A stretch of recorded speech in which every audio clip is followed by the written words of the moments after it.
नमस्कार दोस्तों, स्वागत है आपका फिर से हमारे YouTube channel success coaching classes जगबोर्ड पर। तो आज हम लोग लेके आए हैं क्लास 8 सब्जेक्ट साइंस जो समय हमारे क्या है 1 घंटा का और पूर्णांक यानी फुल मार्क्स हमारे कितना 50 मार्क्स का है।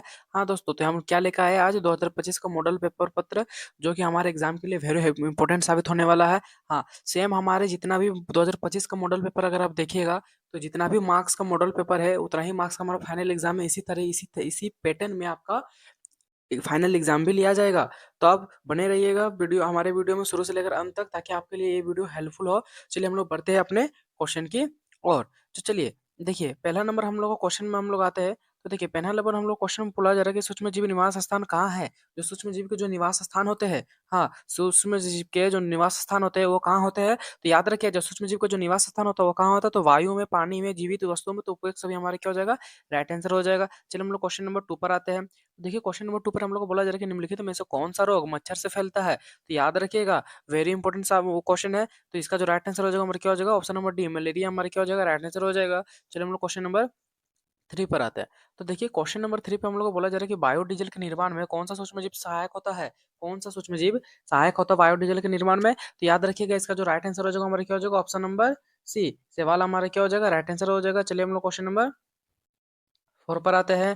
तो देखिए, क्वेश्चन नंबर 4 पर हम लोग को बोला जा रहा है कि निम्न में से सबसे बड़ी कोशिका कौन है। याद रखिएगा, इसका जो राइट आंसर हो जाएगा हमारा क्या हो जाएगा, ऑप्शन नंबर बी, शुतुरमुर्ग का अंडा। चलिए हम लोग क्वेश्चन नंबर 5 पर आते हैं। तो देखिए, क्वेश्चन नंबर 5 पर हम लोग को बोला जा रहा है कि कोशिका के किस भाग में गुणसूत्र उपस्थित होता है। ऑप्शन नंबर ए केंद्रक में, ऑप्शन नंबर बी कोशिका तंत्र में, ऑप्शन नंबर सी कोशिका भित्ति में, ऑप्शन नंबर डी इनमें से कोई नहीं। तो याद रखिएगा, इसका जो राइट आंसर हो जाएगा हमारा क्या हो जाएगा, ऑप्शन नंबर ए केंद्रक में। चलिए हम लोग क्वेश्चन नंबर 6 पर आते हैं। तो देखिए, क्वेश्चन नंबर 6 में हम लोग को बोला जा रहा है किस धातु की भौतिक अवस्था द्रव्य रूप में होती है। तो याद रखिएगा, वेरी लॉलीपॉप क्वेश्चन आंसर है। इसका जो राइट आंसर हो जाएगा हमारा क्या हो जाएगा, ऑप्शन नंबर सी, पारा। पारा हमारा क्या हो जाएगा, भौतिक अवस्था में द्रव्य रूप में होती है। चलिए हम लोग क्वेश्चन नंबर 7 पर आते हैं। तो देखिए, क्वेश्चन नंबर 7 पर हम लोग को बोला जा रहा है कि एक्सरे करने हेतु किस धातु का उपयोग किया जाता है। जब एक्सरे किया जाता है तो किस धातु का उपयोग किया जाता है। तो याद रखिएगा, इसका जो राइट आंसर हो जाएगा हमारा क्या हो जाएगा, लेड हो जाएगा। चलिए हम लोग क्वेश्चन नंबर 8 पर आते हैं। देखिए, क्वेश्चन नंबर 8 पे हम लोग को बोला जा रहा है कि झारखंड के जादूगोड़ा में किस धातु की प्रचुरता विद्यमान है। यानी झारखंड में जादूगोड़ा के किस धातु को प्रचुरता विद्यमान है, यानी ज्यादा मात्रा में है। तो याद रखिएगा, इसका जो राइट आंसर हो जाएगा हमारा क्या हो जाएगा, ऑप्शन नंबर सी, यूरेनियम। चलिए हम लोग क्वेश्चन नंबर 9 पर आते हैं। तो देखिए, क्वेश्चन नंबर 9 पर हम लोग को बोला जा रहा है कि धातुओं का वह गुण जिसमें उन्हें पिटकर चादर बनाई जा सकती है। तो याद रखिएगा, इसका जो राइट आंसर हो जाएगा हमारा क्या हो जाएगा, ऑप्शन नंबर सी, आघातवर्धनीयता। चलिए हम लोग क्वेश्चन नंबर 10 पर आते हैं। देखिए, क्वेश्चन नंबर 10 पर हम लोग को बोला जा रहा है कि इनमें से ऊष्मा की सबसे कम चालक धातु कौन सी है। ऊष्मा की कम चालक धातु कौन सी है। Option number A aluminium, option number B पारा, ऑप्शन नंबर सी चांदी, ऑप्शन नंबर डी सोना। तो याद रखिएगा, इसका जो राइट आंसर हो जाएगा हमारा क्या हो जाएगा, ऑप्शन नंबर बी पारा हमारा क्या हो जाएगा, राइट आंसर हो जाएगा। चलिए हम लोग क्वेश्चन नंबर 11 पर आते हैं। तो देखिए, क्वेश्चन नंबर 11 में पूछा जा रहा है कि निम्नलिखित में कौन सा घोल विद्युत का कुचालक है। विद्युत का कुचालक है। तो याद रखिएगा, इसका जो राइट आंसर हो जाएगा हमारा क्या हो जाएगा, ऑप्शन नंबर डी अशुद्ध जल। अशुद्ध जल हमारा क्या हो जाएगा, राइट आंसर हो जाएगा। चलिए हम लोग क्वेश्चन नंबर 12 पर आते हैं।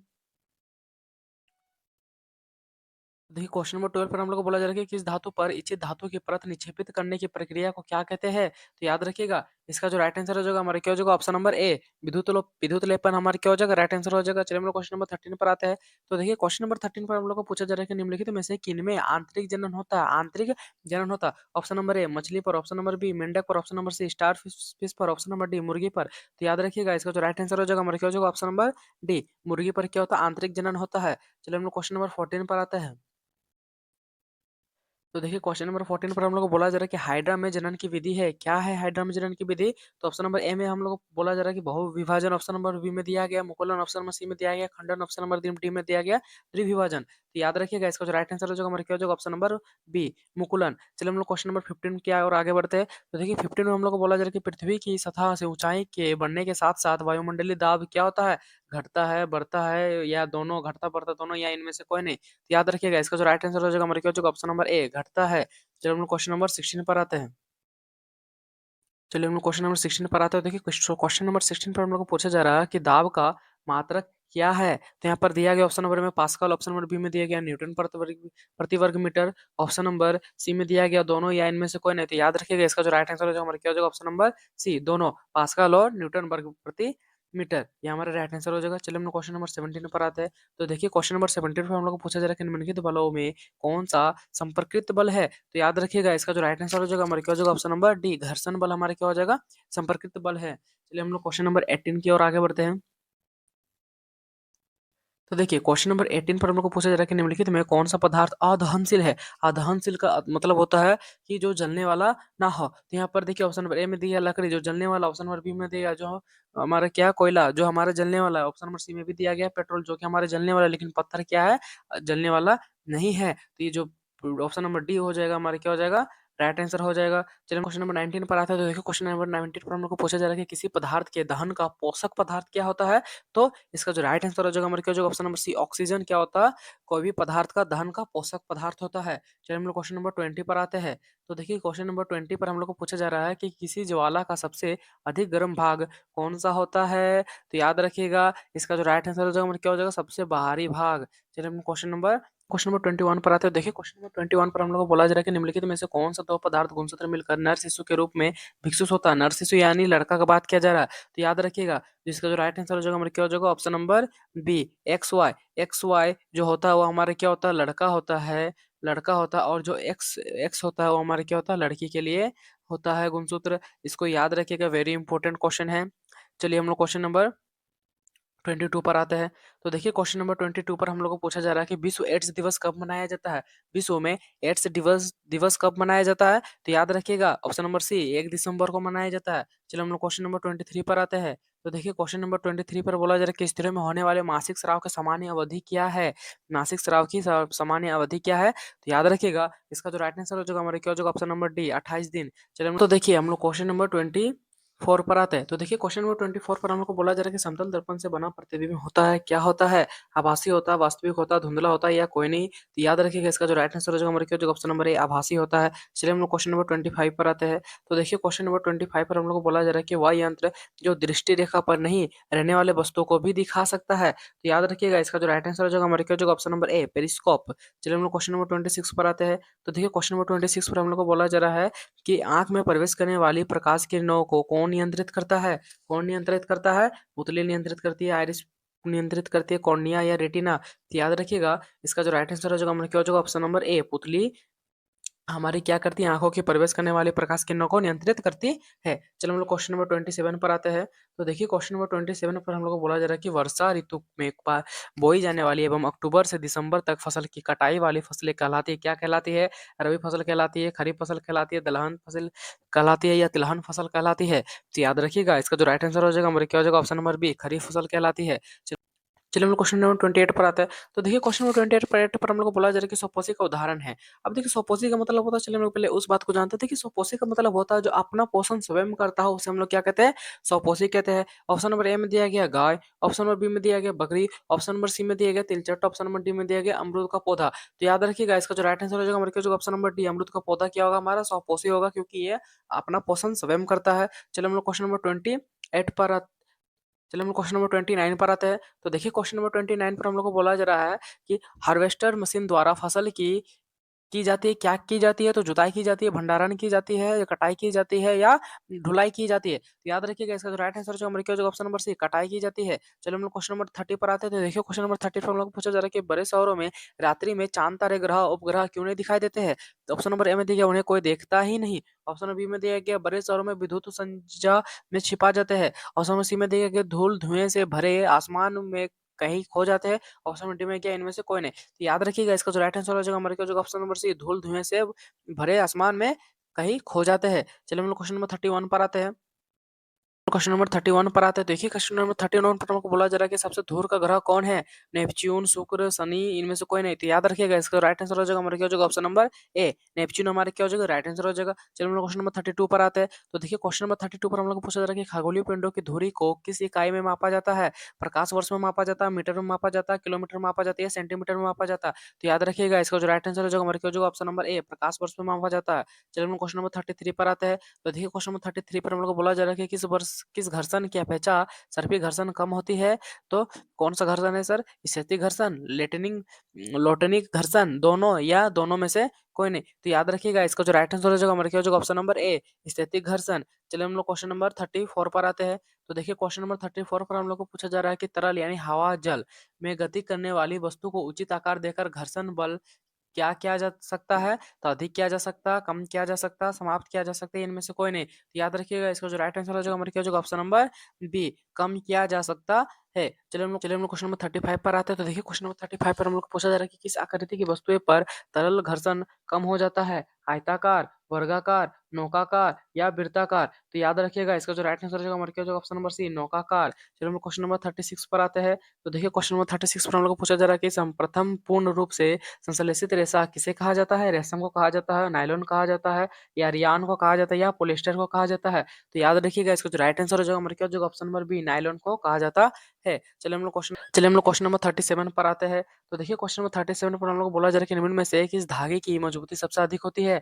ऑप्शन नंबर ए में दिया गया कपास, ऑप्शन नंबर बी में दिया गया ऊन, ऑप्शन नंबर सी में दिया गया नायलॉन, ऑप्शन नंबर डी में दिया गया रेशम। तो याद रखिएगा इसका जो राइट आंसर हो जाएगा हमारे क्या हो जाएगा ऑप्शन नंबर सी, नायलॉन। चलिए हम लोग क्वेश्चन नंबर 38 पर आते हैं। तो देखिए क्वेश्चन नंबर 38 पर हम लोग को पूछा जा रहा है कि दमकल कर्मचारियों के कपड़ों पर किसकी परत चढ़ी होती है?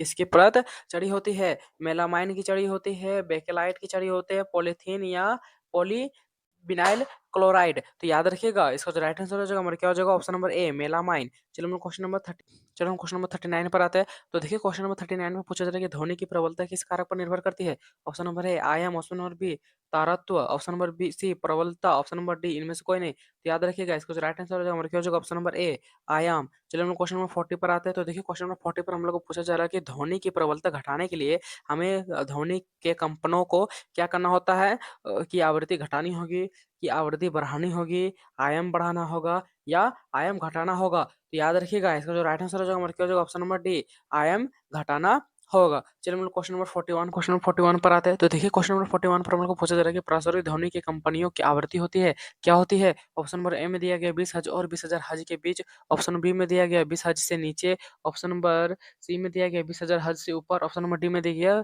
500 हर्ट्ज और 10,000 हर्ट्ज के बीच। तो याद रखिएगा इसका जो राइट आंसर हो जाएगा हमारे क्या हो जाएगा ऑप्शन नंबर सी, 20,000 हर्ट्ज से ऊपर। चलिए हम क्वेश्चन नंबर 42 पर आते हैं। तो देखिए क्वेश्चन नंबर 42 पर हम लोग को पूछा जा रहा है कि रिक्टर पैमाने पर किस तीव्रता वाला भूकंप विनाशकारी माना जाता है? तो याद रखिएगा इसका जो राइट आंसर हो जाएगा हमारे क्या हो जाएगा ऑप्शन नंबर डी, 7 या उससे अधिक तीव्रता वाला। चलिए हम लोग क्वेश्चन नंबर 43 की ओर आगे बढ़ते हैं। देखिए क्वेश्चन नंबर 43 पर हम लोग को बोला जा रहा है कि वायुमंडलीय विद्युत की खोज की थी किसने की थी? थेल्स ने, बेंजामिन फ्रैंकलिन ने, या न्यूटन ने, या विलियम गिलबर्ट ने?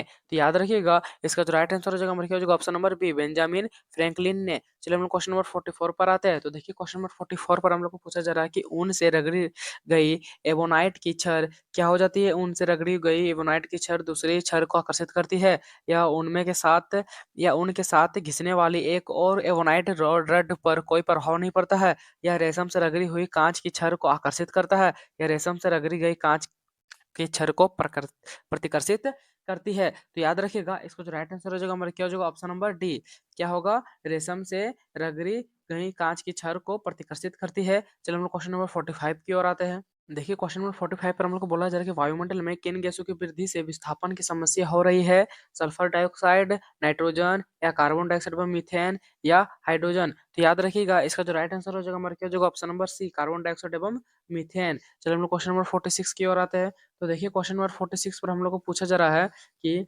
पृथ्वी पर पाई जाने वाली विशाल विवर्तनिक प्लेटों की संख्या है कितनी है? 6 है, 7 है, 8 है, या 10 है? तो याद रखिएगा इसका जो राइट आंसर हो जाएगा हमारा क्या हो जाएगा ऑप्शन नंबर ए, 6 है। चलिए हम क्वेश्चन नंबर 47 पर आते हैं। तो देखिए क्वेश्चन नंबर 47 पर हम लोग को पूछा जा रहा है कि ताजमहल में लगे पत्थरों का क्षरण हो रहा है, इसका मुख्य कारण क्या है? तो इसका जो राइट आंसर हो जाएगा हमारा क्या हो जाएगा अम्ल वर्षा। चलिए हम क्वेश्चन नंबर 48 पर आते हैं।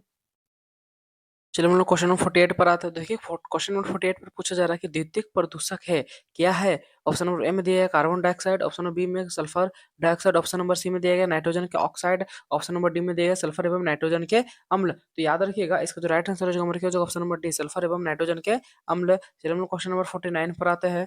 तो देखिए क्वेश्चन नंबर 49 पर हम लोग को पूछा जा रहा है कि कुछ प्रजातियां का विलुप्त होने और गायब होने का क्या कारण है? आवास 1 नंबर में हम लोग को बोला जा रहा है कि आवासों का विनाश, बी 2 नंबर में बोला जा रहा है कि पेड़ लगाना। 3 नंबर में हम लोग को बोला जा रहा है कि वनों का संरक्षण। ऑप्शन 4 नंबर में बोला जा रहा है कि शिकार। तो याद रखिएगा इसका जो राइट आंसर हो जाएगा हमारा क्या हो जाएगा, ऑप्शन नंबर डी, ए और फॉर दोनों। चलिए हम लोग क्वेश्चन नंबर 50 पर आते हैं। तो देखिए हमारा क्वेश्चन नंबर 50 पर जो बोला जा रहा है कि पेट्रोलियम का कौन सा उत्पाद सड़क निर्माण हेतु उपयोग में लाया जाता है। तो ऑप्शन नंबर ए में दिया गया कॉक, ऑप्शन नंबर बी में दिया गया गैस, ऑप्शन नंबर सी में दिया गया बिटुमिन, ऑप्शन नंबर डी में दिया गया पेट्रोल। तो याद रखिएगा इसका जो राइट आंसर हो जाएगा हमारा क्या हो जाएगा, option number C, bitumen. I hope कि ये वीडियो आप लोगों की अच्छी लगी हो, हेल्पफुल लगी हो। तो प्लीज़ अगर आप तक अभी वीडियो को लाइक नहीं किया तो प्लीज़ वीडियो को लाइक कर ले, और चैनल को सब्सक्राइब नहीं किया तो चैनल जाकर चैनल को सब्सक्राइब कर ले और बेल आइकन को ऑल में प्रेस कर ले, ताकि आने वाली सारी वीडियो आप तक पहुंच सके। अब हम लोग जो भी ये मॉडल पेपर 2025 का जो हम लोग सोल्व किए, उसमें जितना भी क्वेश्चन जो भी पैटर्न में था, सेम वही पैटर्न में हमारा 2026 का फाइनल एग्जाम में भी आने वाला है। तो आप लोग बेहतरीन तरीके से तैयारी कीजिए और अच्छा से अच्छा अंक प्राप्त करें। चलिए मिलते हैं नेक्स्ट वीडियो पे, तब तक के लिए धन्यवाद।